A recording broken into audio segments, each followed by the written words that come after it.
other one is Finished Work by Dutch author Bramie Grodzkiej.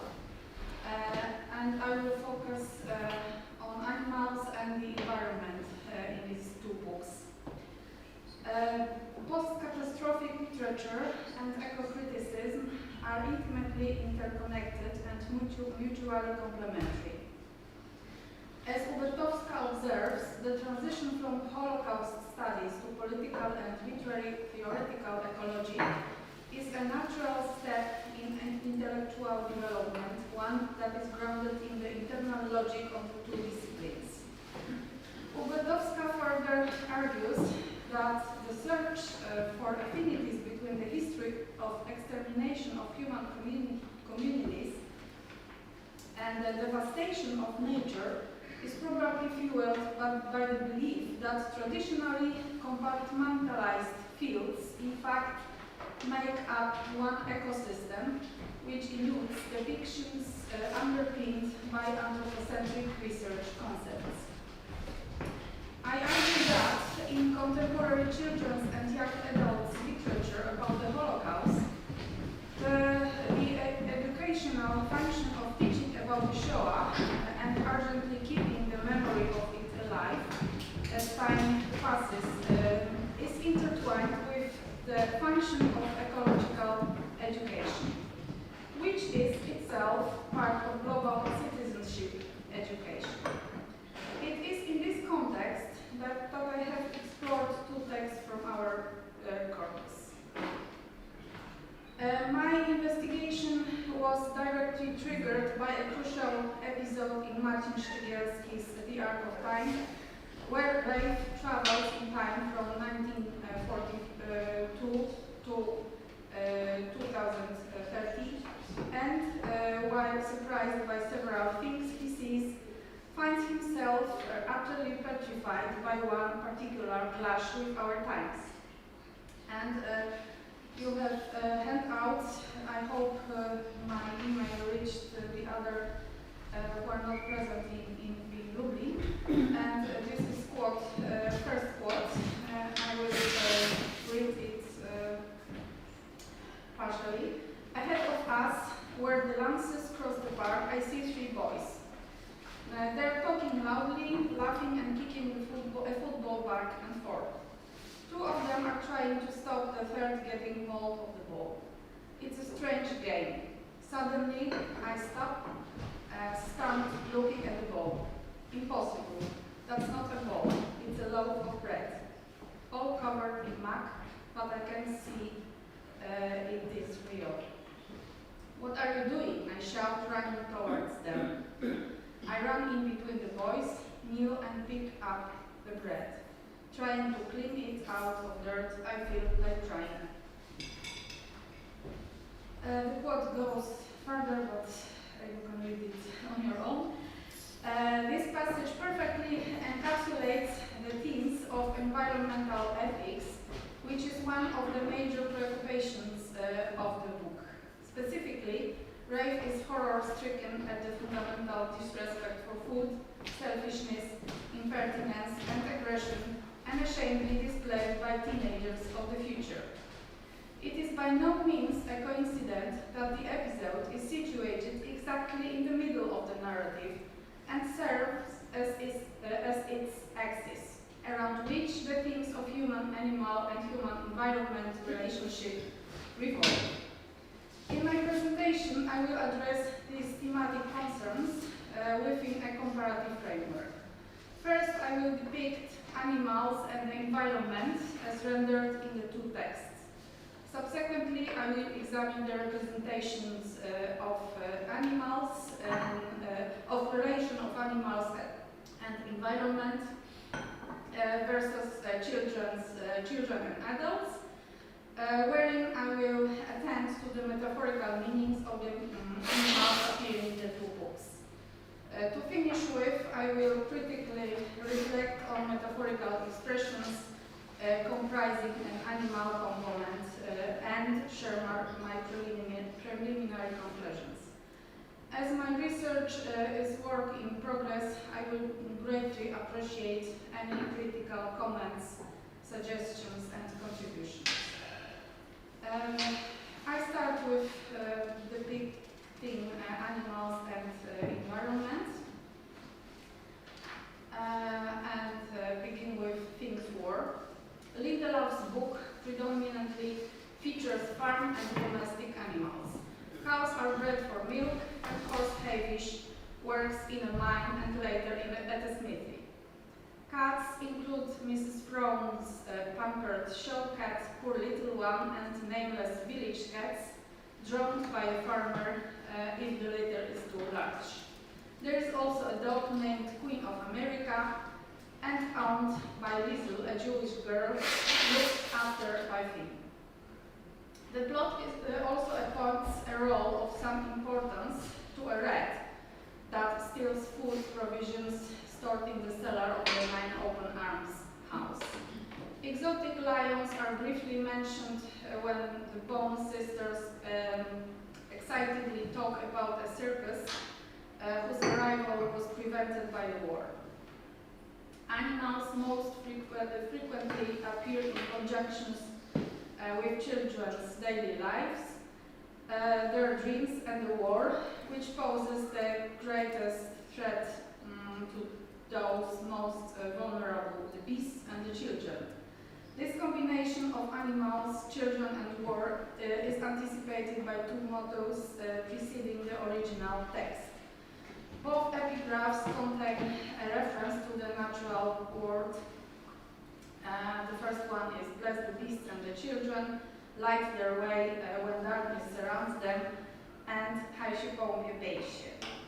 The former is a line from the lyrics of a song by the Carpenters. The verse ties in with Lindelow's text, both literary and metaphorically. Darkness obviously refers to the murkiness of the old flint mine, a hiding place of Liesl, her dog Queen of America, and Finn, who prays to find a lamp as a way out of the tunnels of the mine. At the same time, darkness stands for the night lit up by the burning tail and mane of horse Havish, who goes up in flames and illuminates the way for Liesl and Finn as they try to escape from the Black Shields. Metaphorically speaking, darkness of course stands for the war, which most acutely hurts the most helpless creatures. The other motto, which literally means a home, a tree, a pet, is a Dutch fixed phrase that denotes a quiet, ordinary, predictable middle-class way of life corresponding somewhat to Home Sweet Home, or what Americans refer to as white picket fence. It conjures up the dream of a stable and ordered life cherished by adolescent Finn and wrecked by the war. And in broader terms, the lives of all the characters of the novel, children and animals alike, raptured, destroyed, annihilated by the war. The action of Lindelow's book takes place in a small town in the province of Limburg, where the natural environment is simply taken for granted. Therefore, Finn does not pay any special attention to it as the first-person narrator. Similarly, the kitchen garden appears in the text as self-evident thing. Finn is slightly more preoccupied with the cultivation of tobacco because when her father starts farming it, he flouts the laws of nature and sows tobacco in October, which inevitably results in the debacle of his project. Only a few elements of the natural environment are somewhat more consequential in the book. I examined two of them, a huge old linden tree at the graveyard and a meadow bordering with the road. The latter is called Shambham's Sahara, and this name conveys its wasted state caused by human activity, as the meadow is covered in coal dust transported to non-affluent farmers to help them heat their homes. And now about animals and environment in the arc of time. The action of the arc of time commences in the ghetto, where green places are few and far between, which may be the reason why 8-year-old Rafe, who is the first person narrator in the book, pays considerable attention to even very modest manifestations of nature. Some ghetto inhabitants arrange kitchen gardens in the courtyards, and the boys helps them in their efforts. In April 1942, the Society for the Support of Farming establishes a garden for children in Płodna Street, and the protagonist is very impatient for it. He also looks after onion planted in boxes on the window sill, and on leaving the ghetto, he worries that he will no longer be able to tend them. In the deserted zoo, where Rafe hides, Warsaw residents have arranged allotments and farm their vegetable patches, which Rafe, Emek and Litka pick and feed on in order to alleviate their gnawing hunger. Animals are few and far between in the ghetto as well. Already in the zoo, Rafe only lists them because he barely had an opportunity for interacting with them. And this is quote 3 in the handout. The other animals that are mentioned in the third part of the narrative stem from the books Rafe reads. The animals which are evoked in the part of Rafe hiding in the zoo mainly include beasts that are not there because they were either transported away to German zoos or killed in the warfare. A raccoon and a jackal, two animals that have sneaked out of their cages, rambled across the zoo and shared a lot of the hiding children who take care of them. These beasts will have a role of their own to play in the text. And now I will examine the relations between animals and environment and children and adults. Start with the Art of Time. Rafe's bond with the jackal is an intriguing motif. Sharing some kind of understanding with the animal, the boy, unlike Litka, treats the jackal as an equal being and manages to persuade him to board the ark. This is illustrated in quote 4. The boy addresses the animal in the belief that Amber understands him. He is prepared to share his very modest food provisions with the beast. This equal treatment underlies and stirs his abhorrence at the thought of violence such as lying sniffs for the animal or locking him up in a cage. And this is illustrated in quote 5. The child protagonists also have a distinctive attitude to the environment.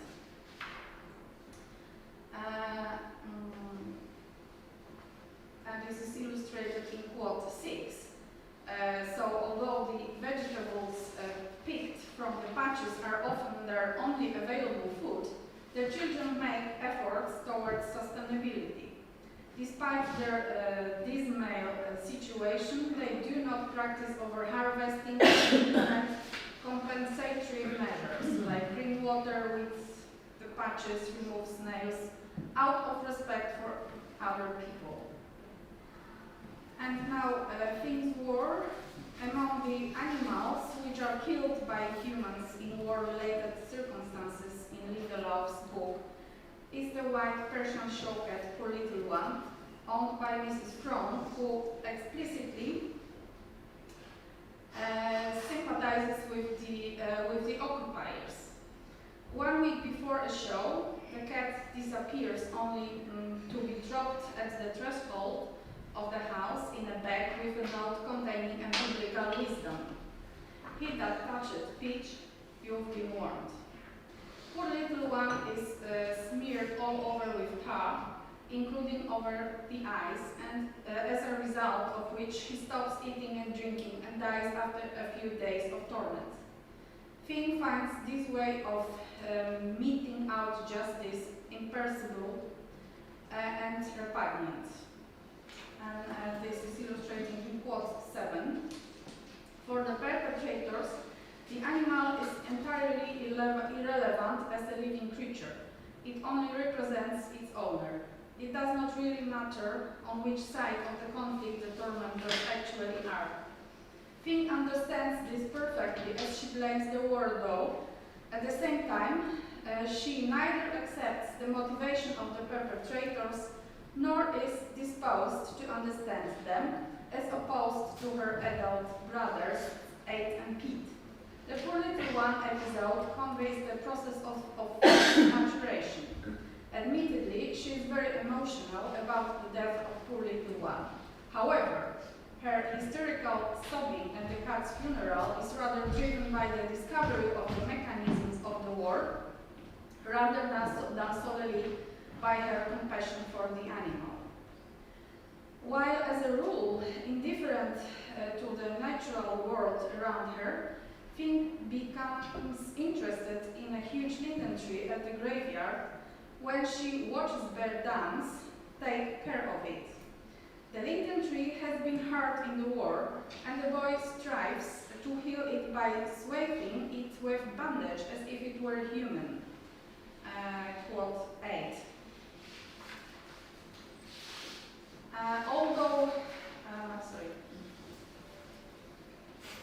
Attempts at healing the tree are undertaken by an individual who is visibly called the idiot and is regarded as a lunatic by his community.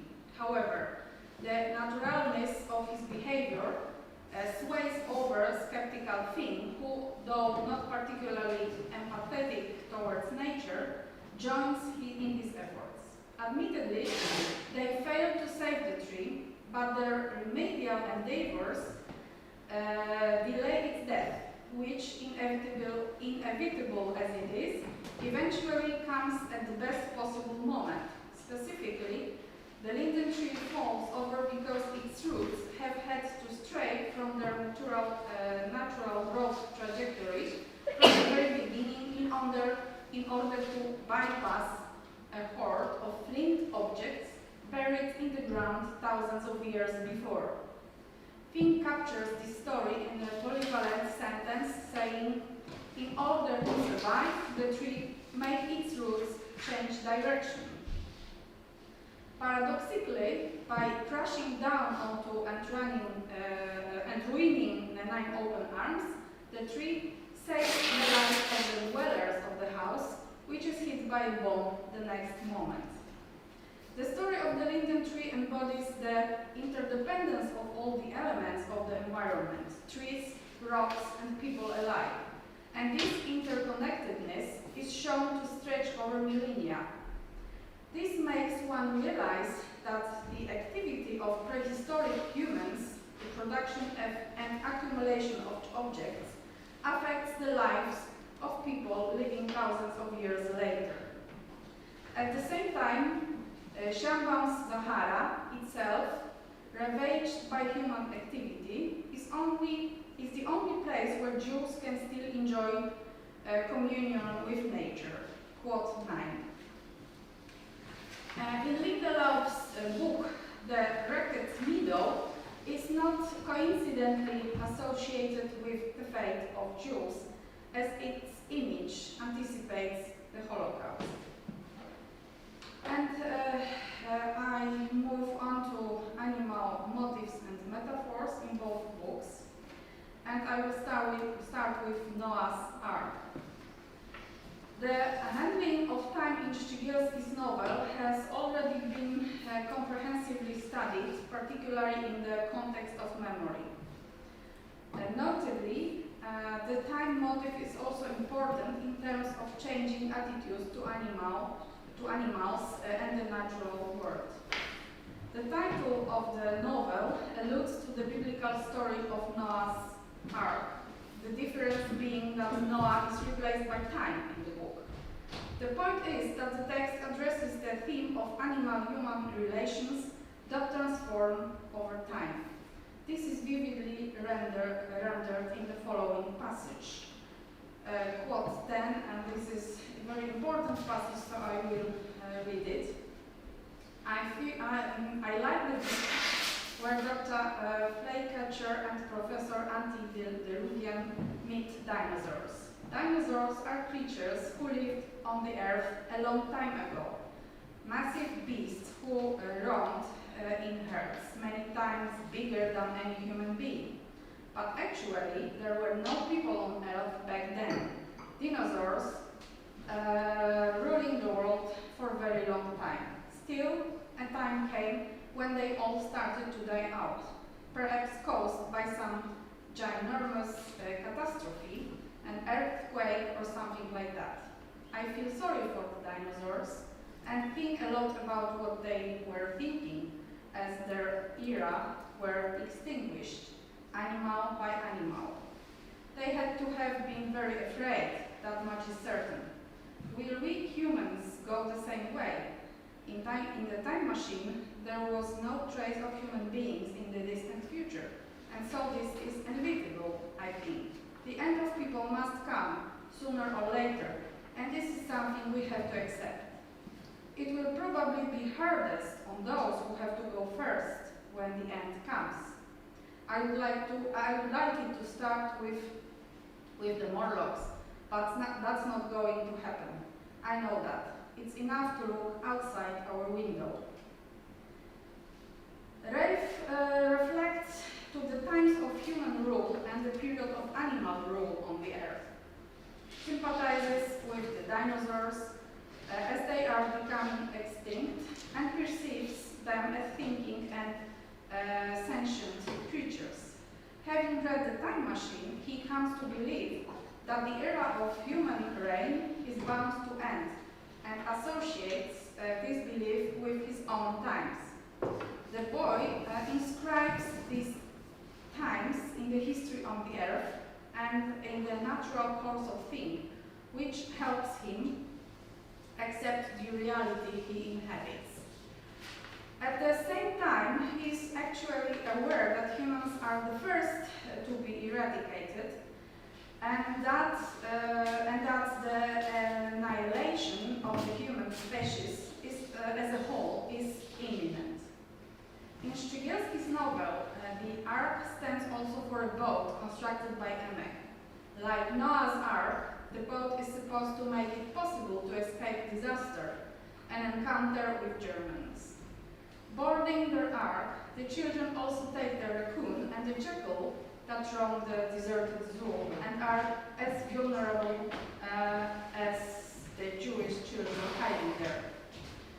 The Ark of Time has another iteration in a vehicle that takes Rafe into our own times, where the relations between humans and nature prove disturbed as bread is thrown into mud and kicked like a football. While there is no war in the future, humans seem to have only become even more selfish towards other people and towards nature. In Finn's War, Oma May says, "We are in Noah's Ark when Lizu visits Nine Open Arms house, bringing her dog, Queen of America, along with her. Thus, the dog must go back even though there are no animals at Nine Open Arms, except an intruding rat in the cellar." Under the pretense of chasing the rat away, the Bone sister tried to persuade their grandmother to take in a kitten from a farmer, and in this way to actually save it from being drowned. But Oma May repeats, "We are in Noah's Ark." At this moment, Oma May's reaction only ensues from a traditional vision of the world in which houses are solely inhabited by humans, with animal relegated outside. The jackal plays also a role in the narrative. The choice of the animal species with which Rafe can communicate so comfortably is by no means random. The jackal has traditionally represented Jews in literary writings, as exemplified by Franz Kafka's short story Szakale und Arabe, Jackals und Arabs.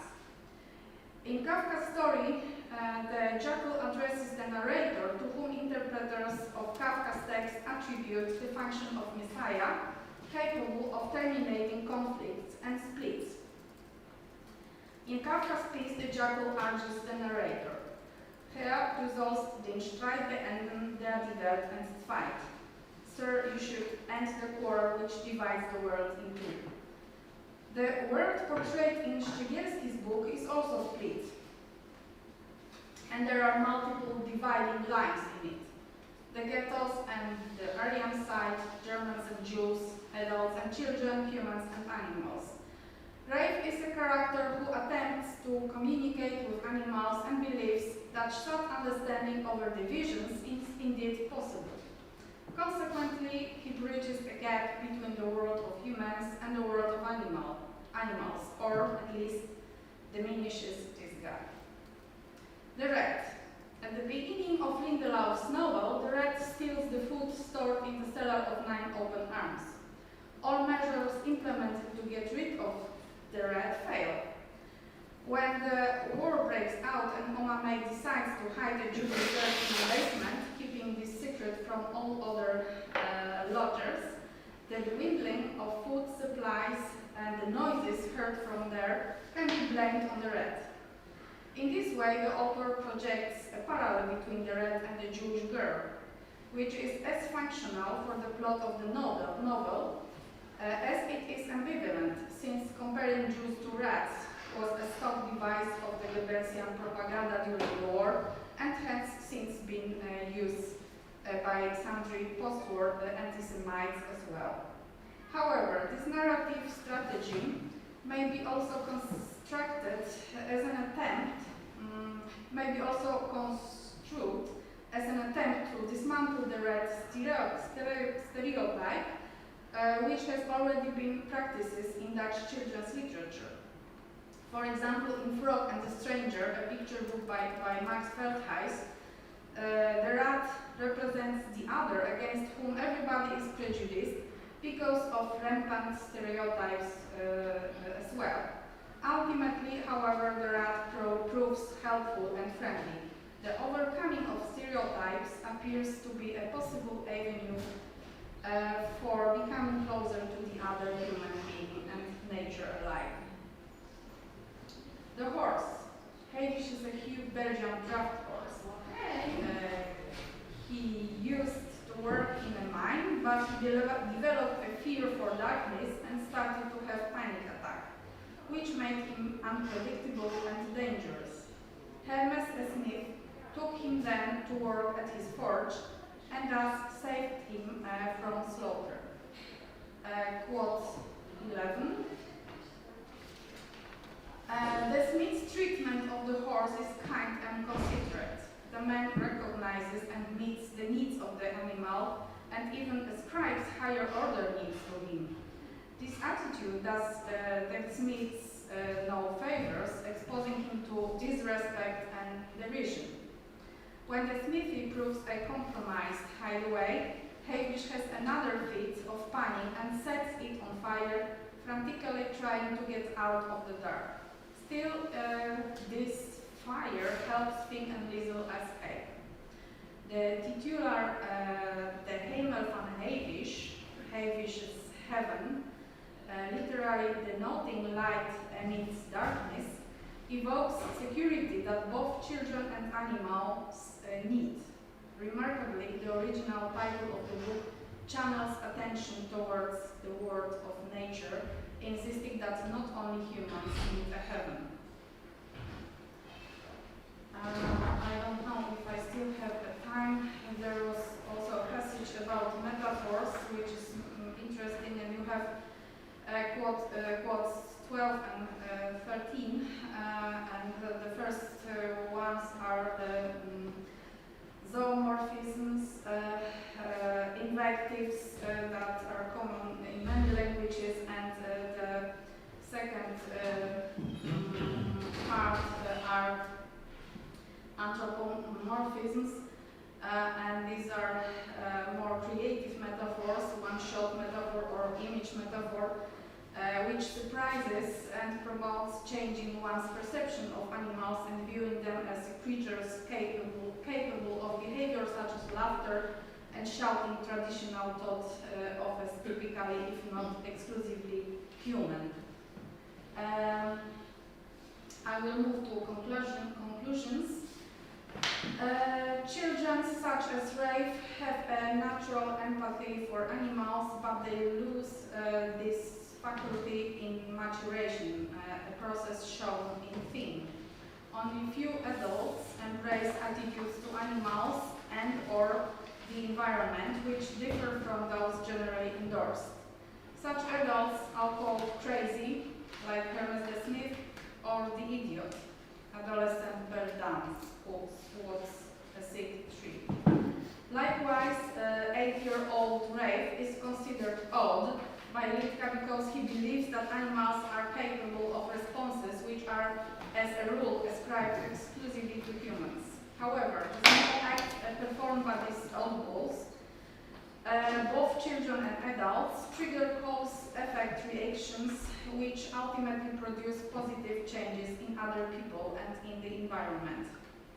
The biblical motifs, Noah's Ark and the maxim from Cyrek's book, operate as means of conveying the traditional and instrumental perception of animals and their role in the world. At the same time, however, the very title of The Ark of Time engages in a critical discussion with the scriptural topos by foregrounding not the human, Noah, but the time that the human is given on earth, both in the past and today. The original title of Lindelau's book similarly recasts the anthropocentric perspective and the Holocaust as annihilation, is inscribed in a broader context of sequential changes unfolding across the history of the earth. The extinction of human species and the extinction of animals. In this way, the two books about the Holocaust are vehicles of ecological messages as well. They also reverberate with the pressing question of how much time we still have and whether there is an ark capable of saving humans from humans themselves. Thank you.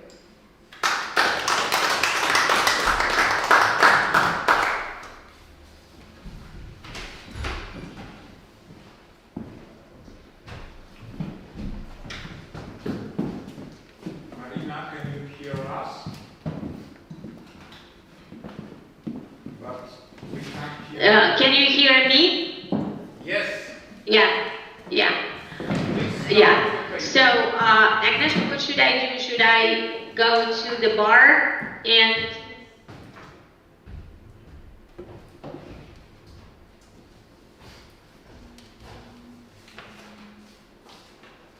What happened? Aha, okay.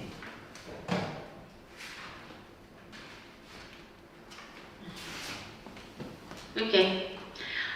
Do you hear me? Very well, Marina. God. Yes, we can hear you. Okay. Do you hear me now? Yes? Yes, we do. I don't hear you. We are not talking. Marina, you can hear us? Yes, I can. Okay, so you can start your presentation. Okay, but I also hear this noise. My echo. Okay. Can I continue? Can I speak now? Yes, please. Oh, sure. Wyłączony mikrofon, także mówić. Yes, can you speak now? We are. Can I speak now? Yes. Yes, okay, thank you. The texts I would like to discuss today differ in genre. Anita Lubel's book, No Pretty Pictures, A Child of War, 1998, is a classical autobiographical narrative, while Martin Shigelski's story is a third-person narrative, though with an afterword in which the author makes a commentary on this unusually constructed text. Both books share a common theme.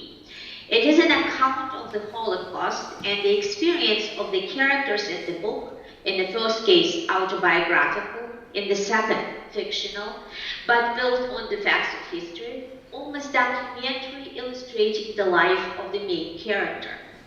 Both books have the same reader, There are narratives designed for a young adult reader, although it should be clarified that Anita Lubel's book is still designed for an older age than the story of Rafal's boy from the Warsaw Ghetto. And of course, they differ in geography. Lubel tells of Krakow, while Szygielski reproduces the urban landscape of wartime Warsaw. The abundance of details, street names, cafes, stores, descriptions of places where the heroes are hiding, the convent of the Benedictine sisters near Krakow, or the zoo in Warsaw, all of them only add to the historical authenticity. Sometimes, this abundance of geographical data becomes tiresome for the reader. It is kind of shout-inspiring of the author. Yes, it really has happened during those terrible times. All this, at times tedious geography, reinforces the authenticity of the story, even when, in the case of Szygielski, the narrative clearly goes beyond the real world of people and things. This phenomenon begs the question, at a time when, as Alison Langsberg defines it, a new generation has developed a prosthetic memory, a new form of memory, which is an effective tool to shape and reshape people's cognition of the past and is based on various forms of media culture, movies, internet, memoirs. Do both Lubel and Szygielski feel obligated to draw the physical map of their characters' existence with such precision? Along with this question on the balance between history and fiction, this is another question that occupies me in the discussion of these two texts, for such geographical redundance is one of the permanent points in Holocaust literature for children. The commitment to detail in authors writing about the Shoah has become a trend rather than an exception. So I would love to discuss this point in our workshop. In the meantime, let me return to the texts themselves.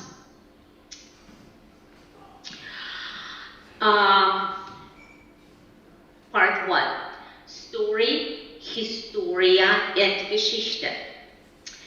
The assertion of American historian and scholar of cultural studies Richard Slotkin that at the heart of any historical narrative is a story is today, after the graft of new historicism in the 1980s, hardly a dispute. For children's literature, the dominance of the story over history, with its obligatory inclusion of adventure and entertainment, has often been a substitute for historical authenticity. I would like to state in advance that I am not dwelling today on ideologically charged texts of children's literature in which historical authenticity has been adjusted in terms of political propaganda. For my analysis, I would like to turn to the treatment of the relationship between factual history and entertaining story offered by the German researcher Gabriela von Glasenapp. Historical narrative enables the co-joining of two key aspects identified by Gabriela von Glasenapp as historia, that which is narrated in fictional form, and Geschichte, a particular historical event, most frequently perceived in the historical narrative as a decorative background. As von Glasenapp describes, authors of historical texts may preserve the specificity of a historical event, Geschichte, allowing themselves considerable latitude in inventing characters, the dramatis persona of the historia, who serves to disseminate historical realities. In our case, in Anita Lubel's autobiographical text,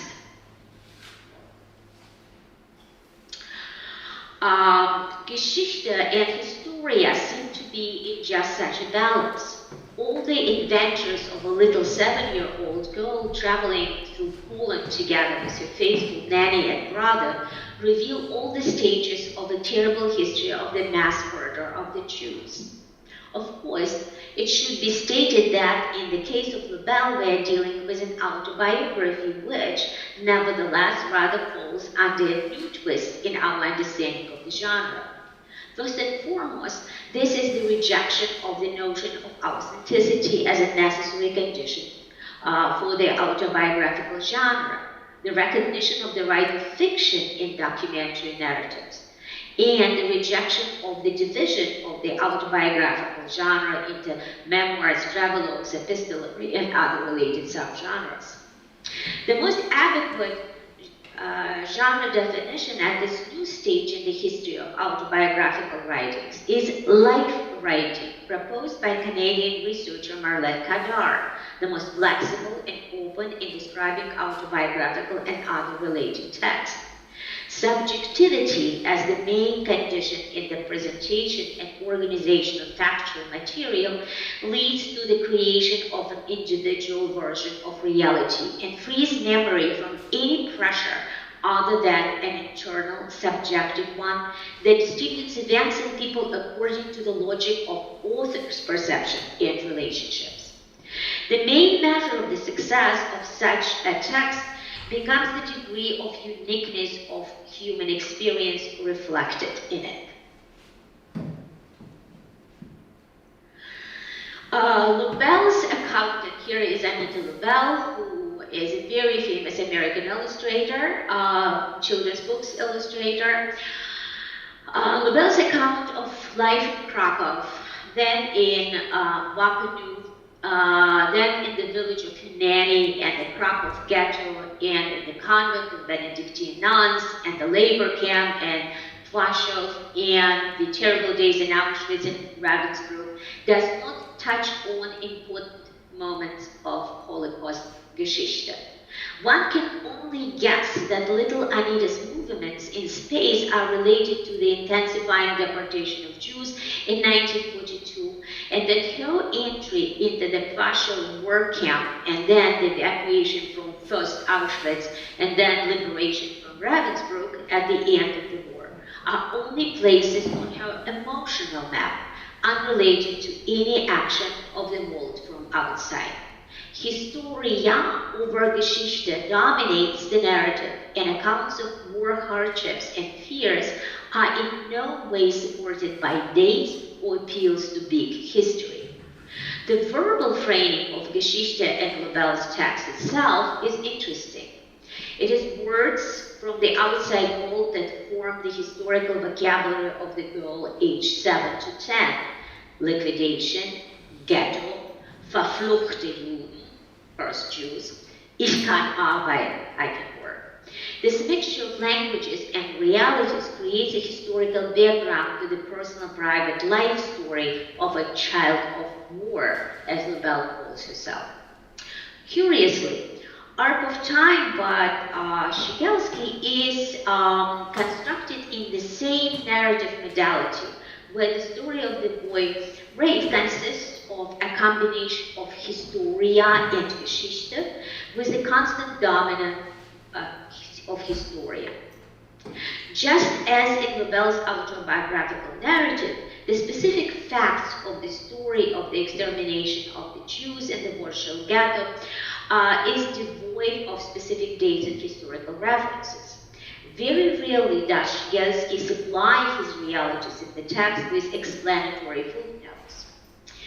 Raphael's life in the district, with its prohibitions, he does not go to school, his grandfather restricts him from moving around the ghetto, his path to the library is traced to the last alley, dominates, and as the limits of territorial restrictions are expanded, the focus on the experience of the particular protagonist remains more significant than the events of history.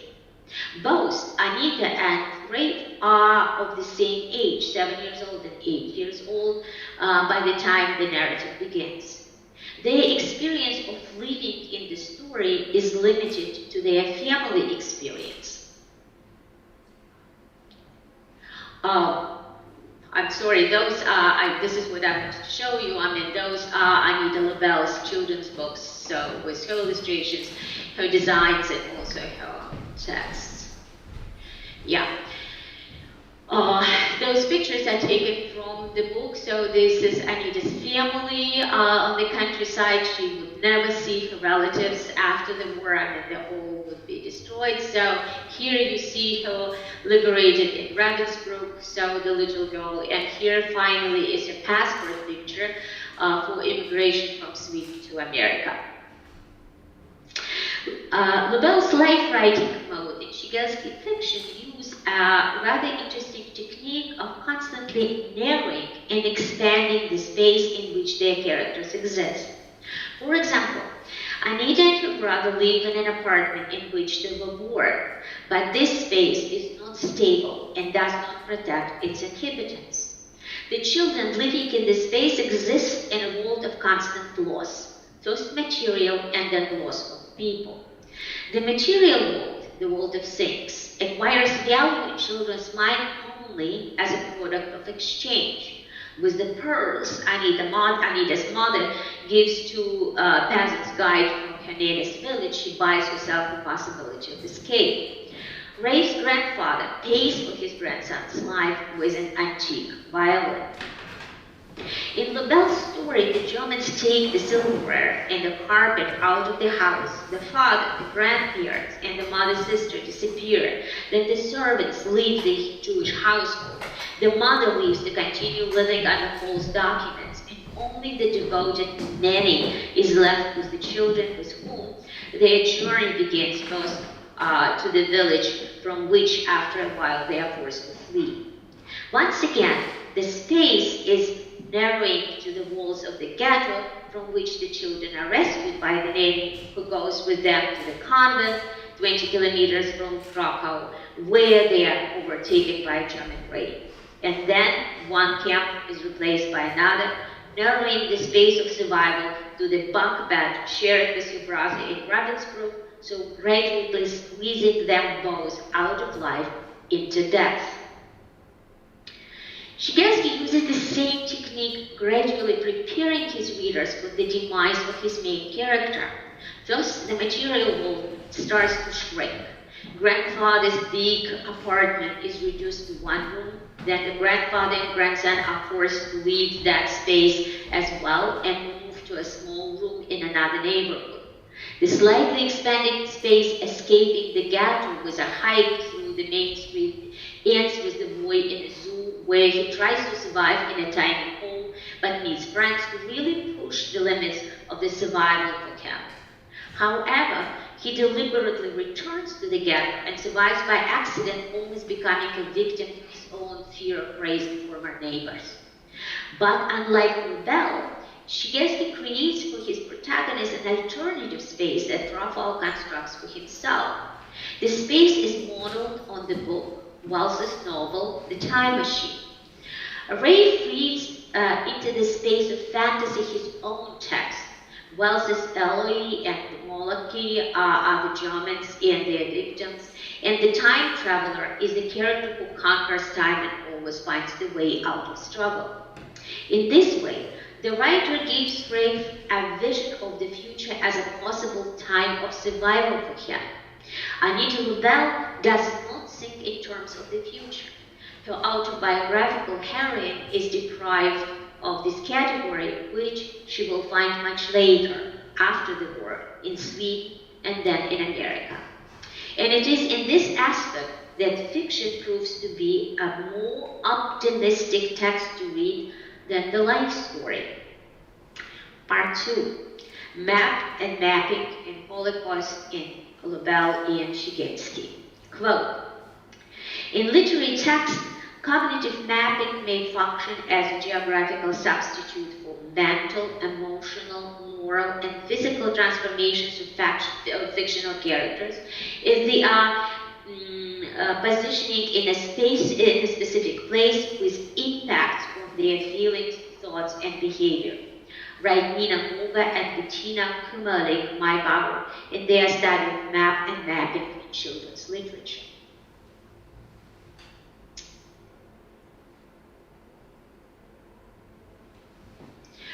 Anita's story story is filtered through the prism of personal perception and personal experience, so that the geography of displacement, and here I was trying to reinstate travels through Poland, so that the geography of displacement, or rather the physical map of Anita Lubel's childhood, is replaced by an emotional map of her living through the historical disaster that was the Holocaust.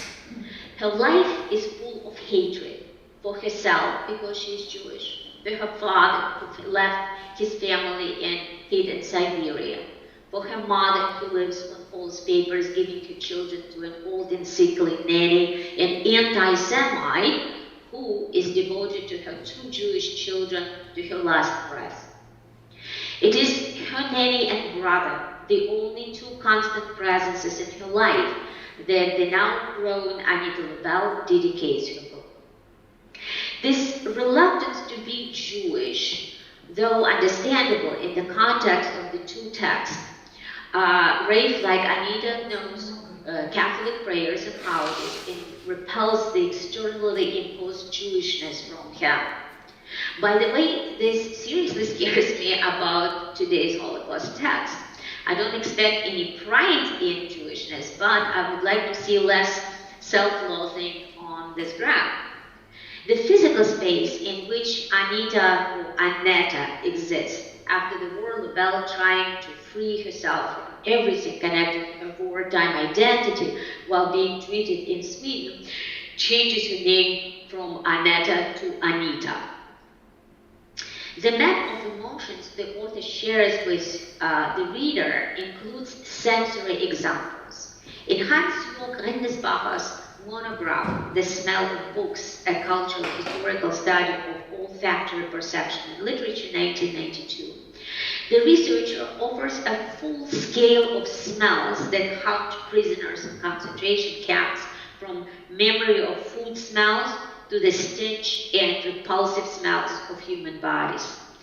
These are unusually adult reactions, but Lubel's narrative is full of examples of how children's memories also retain memories of pre-war smells and the smells of war that replace them. In this way, all the time the points of physical space are fixed behind the corresponding experiences. Physical space becomes unimportant as the memory of it is formed based on olfactory perception. Thus, in their search for food with Nanny, during which she exchanges beautiful things from Anita's former home for bread and potatoes by the villagers, the stench of urine and feces poured out on them is remembered most of all. The landlady in the house where the nanny came with children to exchange tablecloths for bread and cheese, only later to pour the night pot on the beggars, making this exchange into the reminder about how vulnerable they all are. Anita does not remember the place of this encounter or what the bread smelled like, but the smell of bitter insult is forever ingrained in her memory, thus making an emotional map overpowering the physical space of the accident. The stench becomes a sign of the complete weakening of the flesh and the dulling of emotions. Anita Lubel, constant camp hunger, diarrhea is a sign of degradation, not only physical, but also emotional. This is no longer any sense of shame or desire to live, but there is also no fear of death. In Arc of Time, Shigersky also connects smell with a sense of physical degradation, but for him, cleanness is also a sign of survival. Hungry and dirty is Ray, according to Litka, who accidentally meets him first in his own backyard and then in the zoo where he and she are hiding. For her, the cleanness of her clothes, her neatness, and her lack of smell are a kind of camouflage, so they don't recognize her as a homeless girl hiding from the German invaders. Rafal, on the other hand, has no luck at all, since the attempt to dye his hair and make him look less Jewish only ends up drawing even more attention to him. Thus, as he writes the street car into the ghetto to find out what happened to his beloved grandfather, he is instantly recognized not only by a woman trying to help him, but also by the man ready to turn him into Germans. What the miracle of his survival in this scene is based on is difficult to judge, because while the woman can still be suspected of empathizing with the 8-year-old boy, it is hard to say that about the man. As I see it, the miracle that occurs in this situation can be attributed to the fantastic aspect of this good tale of everyone's survival and happy future. The fantastic element of the narrative gives Grodzkiej's text a special optic charge that Anita Lubel's story lacks. Seeing his future gives Raphael a special vitality, whereas Lubel has great difficulty getting used to the very idea that she has a future. And she only comes to this conviction outside her Polish narrative, already in Sweden. Bakhtin's chronotop in Lubel's case is linear in time and fixed in space, moving through the physical space Anita's lifetime, and her perception constantly shortens. She is ready to physically disappear from the space of the living. The chronotop to which Raphael exists is torn by the fantastic time of Welsh's book, and it is in this gap that the vitality and the impetus to survive are preserved. The substitution of physical map for an emotional one, when the movement in space is supported by a certain smell, when each object has its own specific memory, nevertheless does not remove the question of the final destination where the map should lead its traveler.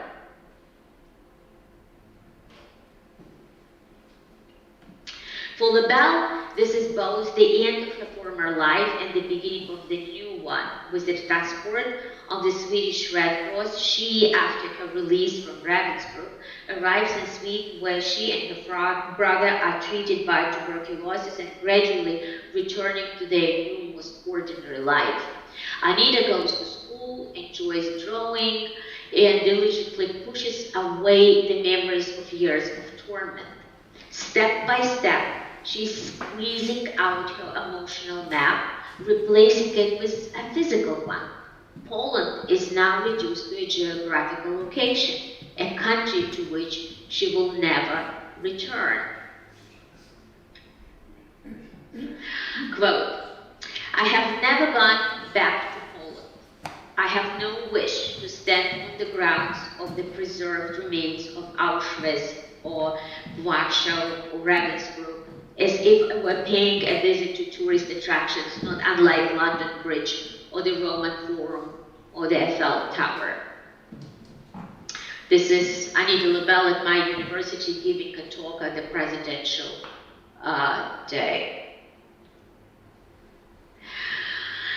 In Ray's case, the reader finds him along with Vinka hiding behind a kiosk in the zoo and watching his granddaughter, thus making it clear that Grodzkiej's character survived his past and is happy. The final episode from the past is the librarian Jana helping the wounded boy get to a place where he will be safe. In Arc of Time, the author gives us a desired happy end. We talked a lot about it yesterday.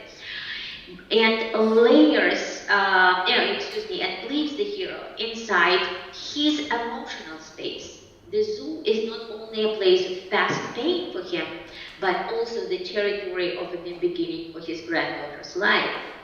In this way, life is full of optimism, and as I have noted before, fiction turns out to be much more optimistic than Lubel's actual recollections. Conclusion.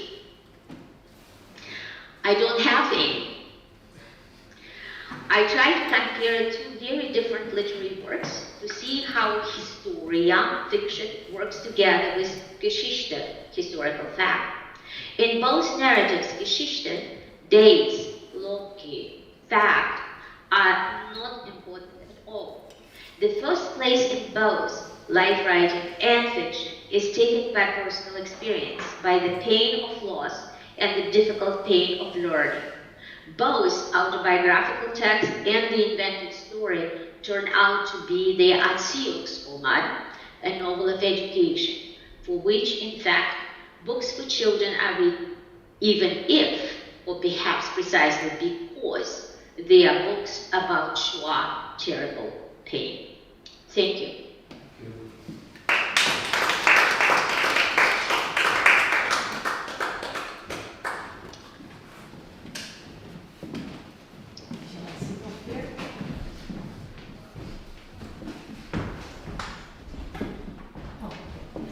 Thank you. Stop, he's scared. Everything is right.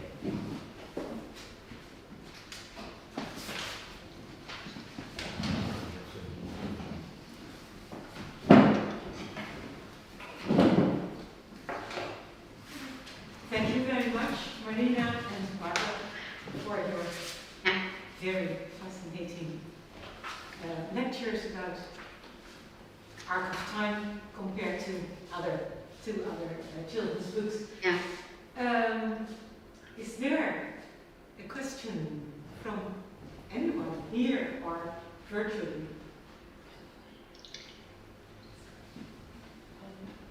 I have a question. I have a question to Marina. In connection... I'm sorry, I don't hear you. Maybe I shall repeat the question. Would that be the solution? Sorry. Okay, Sylvia. So I have a question to Marina in connection to our yesterday discussion. And I want to ask about the Lubel's works. I want to ask if they are books for children.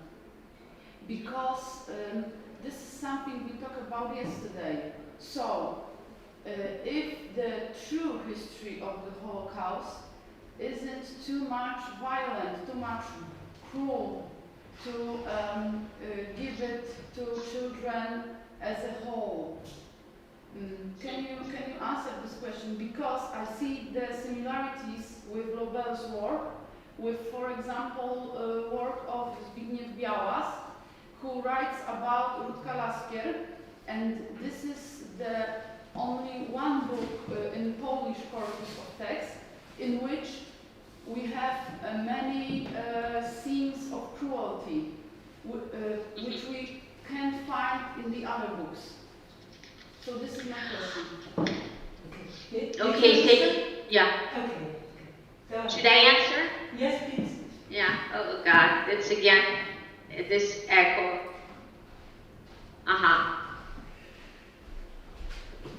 Okay, do you hear me now? Yes, we do. Well, I don't hear you. So, yeah. Wow. Sylvia, I thank you very much for this question because, well, I didn't have enough time to sleep anyway, but that gave me a chance also to think about our discussion yesterday. I don't have a definite answer. I don't know. She is very restrictive in describing her experience in both camps, Auschwitz and Ravensbrück. So, and she's writing only about her feelings, how she was scared, how she was in pain, and she writes about herself and her brother. She doesn't bring to her readers this sense of cruelty, which is very interesting. So she doesn't write about being whipped, or actually, I have a fortune to know Anita Lubel personally. I met her at the conference. Children's Literature Association, American Children's Literature Association, was absolutely impressed with her text. In a way, I think her text, if I may be theoretical, so in a way, I think her text belongs to the category of scriptotherapy. So she is focused on her own pain. She doesn't give the scenes of cruelty, but she talks about abandonment, she talks about fear, her personal fear, she talks about her feelings and her emotions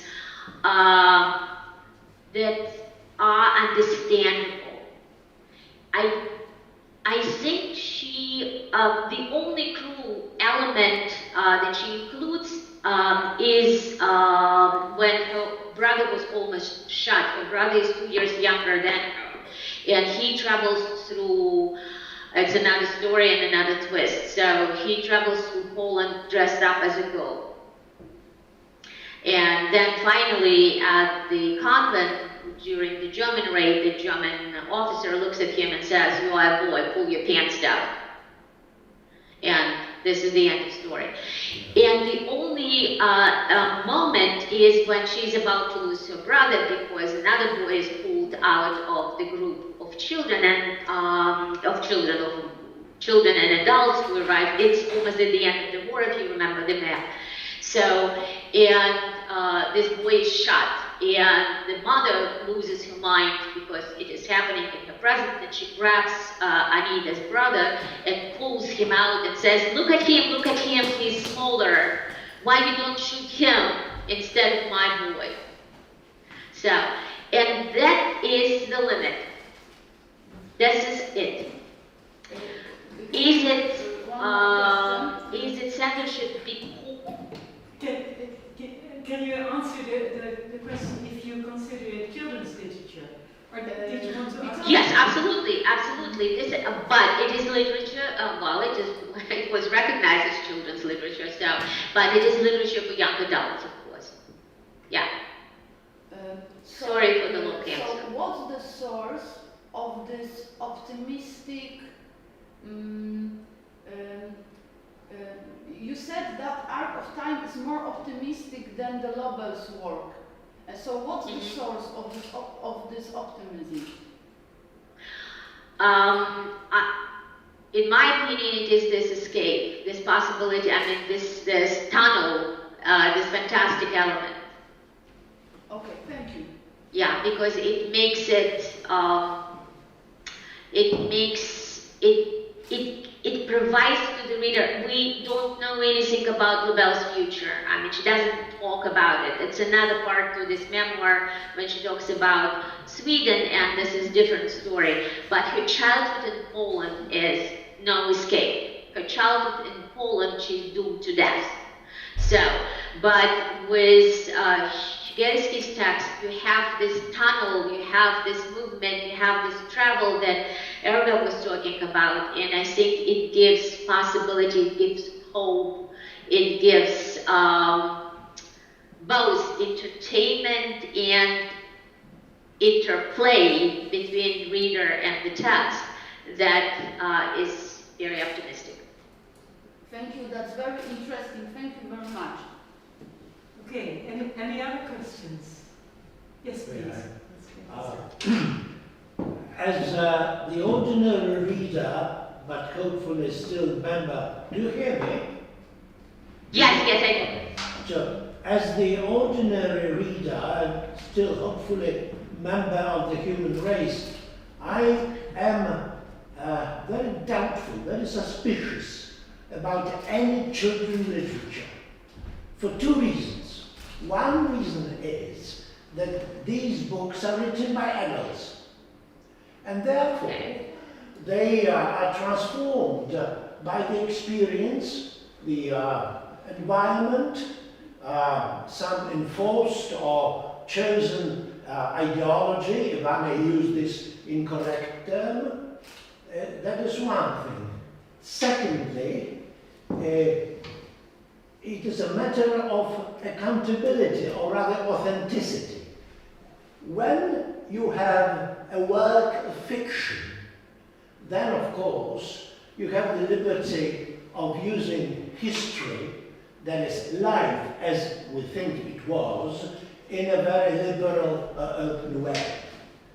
But when you write autobiography, then you demand from the reader his or her, sorry, her and his, you know, I'm too old to be absolutely correct.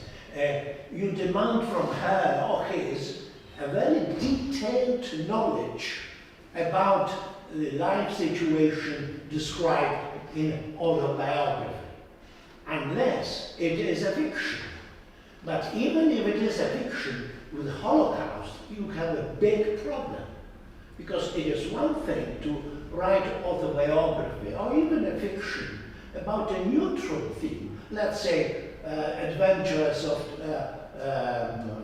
Tom Sawyer, right? It is also an enforced literature by adults, but it is neutral. Nobody would check whether Mark Twain was right in describing a church or a street or whatever. But when you write autobiography about such a sensitive and difficult and dramatic time, presenting it as a true story, meaning as history, individual history, being equal to history described by historians, then you have a problem. And I have a problem with a lot of even fictional works which pose for being true or being based in reality. Let's take, for example, the famous The Boy in Striped Pajamas, right? A classic. But are we going to believe the message of this story if the story is half-baked? Thank you. Barbara or Marina? I don't know. Barbara, would you like to say something? This is a nice question, but I think it's already investigated by fiction versus non-fiction, and it's this part with the reader. We know. So I think it's very complicated to answer it in 2 words. But maybe you are better in it than me, because it's this question is about history and Geschichte. So maybe you have a better answer. Okay. So we are living in postmodern times, and the literary history went through a period of postmodernism that actually removed the borders between genres and made us look at the existing genres from a completely different point of view. What you are suggesting is, okay, I have my instrument to measure the authenticity of your text. How documentary true is everything what you say. And instead of looking for documentary truths, and you know, unfortunately, living through totally changed history at the end of the 20th century and beginning of the 21st century, when geographical borders don't mean anything anymore, when we are living in a completely new world. I mean, what is true, documented, supported by documented, what is not true, you know, this is very difficult to establish. When we are dealing with literature, and it is my opinion, and this is what I was trying to present to you, with the idea of life writing instead autobiography. Autobiography we have written, you know, when we apply for grants, when we present our CVs. Here we present a document. When we write, when we create based on our feelings and emotions, the value of our text is based on our subjective experience. This is, we have to be very courageous as a person writing an autobiographical narrative, which I actually would call the life writing narrative. You have to be very courageous to share your thoughts, ideas, feelings, and that creates emotional charge, creates the truth of history, not the data, not, I mean, for this you can go to encyclopedia, you can Google events, or you can read them in historical text. This is personal testimony, and you don't measure it by documentary paradigm. That's my answer. Thank you. Any follow-up or any other questions? Actually, I started. Yeah. Oh, sorry. Yeah, no, go ahead. Marina? Yeah, I started with a question, you know, because why do we, and this is actually connected to the question that was posed to me, and this is another opinion, I don't want to dismiss it, but do we need that much data? Do we need that much proof of Geschichte when we are writing for children? I mean, think about Szkielski. So, I mean, you have, when Barbara was talking about all the animals and this arc, I mean, unfortunately, I don't know the other text. So, do we need those streets? Do we need those house numbers? All this geographical data in order to say, yes, it was, yes, it is true, what we are talking about. And this is a trend, and Erga, you were talking about it as well. So.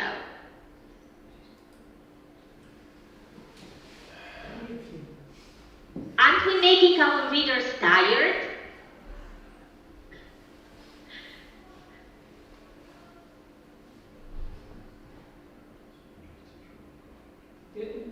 Do you think it maybe has to do with the likeness? Right? That a child observes its world and sees the small details, and when you insert it in your story, it captures the experience, the child's experience.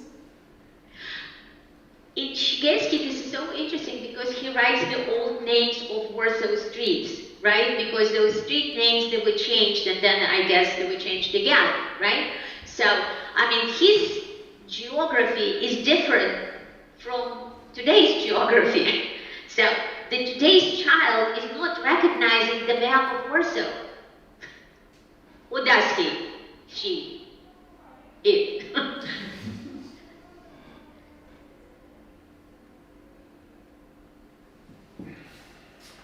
Everybody tired. Yeah.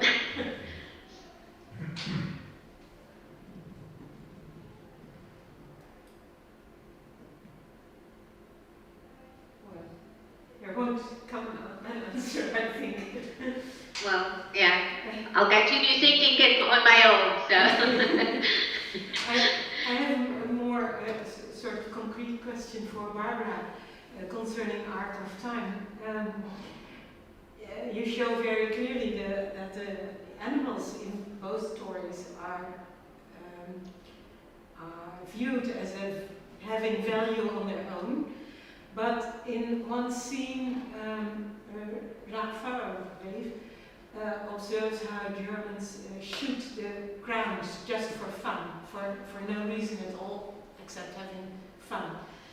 And I ask myself, and you, is it this scene also meant metaphorically, so that the crowd are not just animals of their own, but also stand for Jews?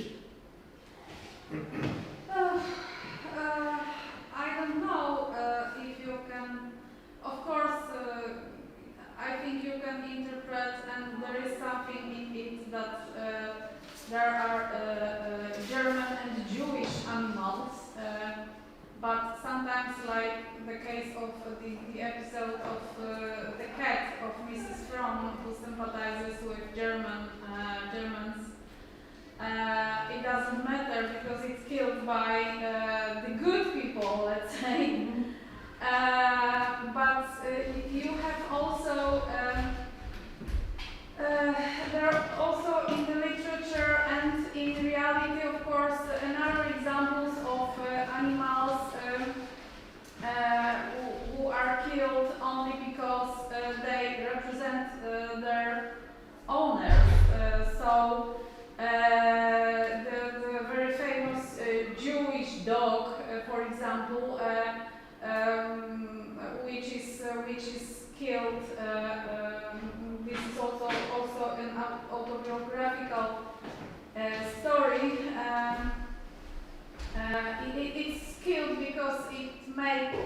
makes noises, and the kid which was playing with this animal is very, very nervous about that, and the German says, no worry, it was only a Jewish dog. So I think you can also these German dogs are also represented in the Arc of Time, but I didn't have enough time to investigate all of them. But of course, you can also metaphorically interpret this shooting at the animals just for fun, like shooting for Jews. But I think you have to have much more literary competences to explain, to interpret this like that, and the child.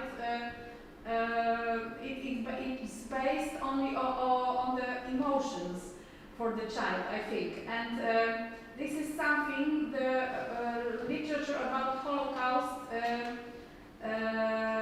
functions like, because I think the children's literature about Holocaust, its function is not to show the truth like it was, let's say, but to prepare the children that there was something like that, and to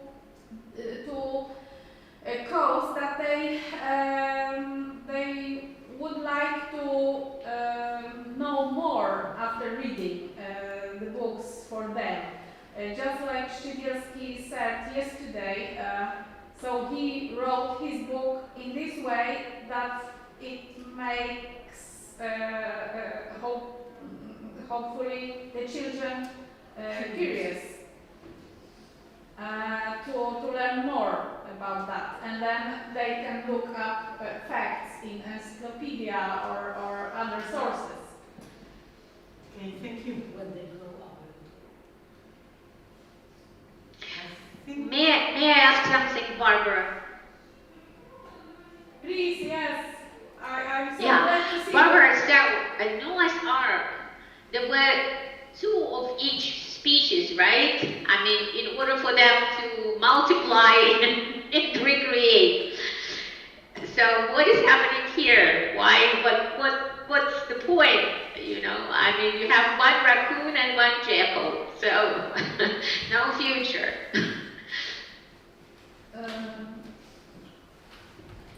I'm afraid I don't understand you properly.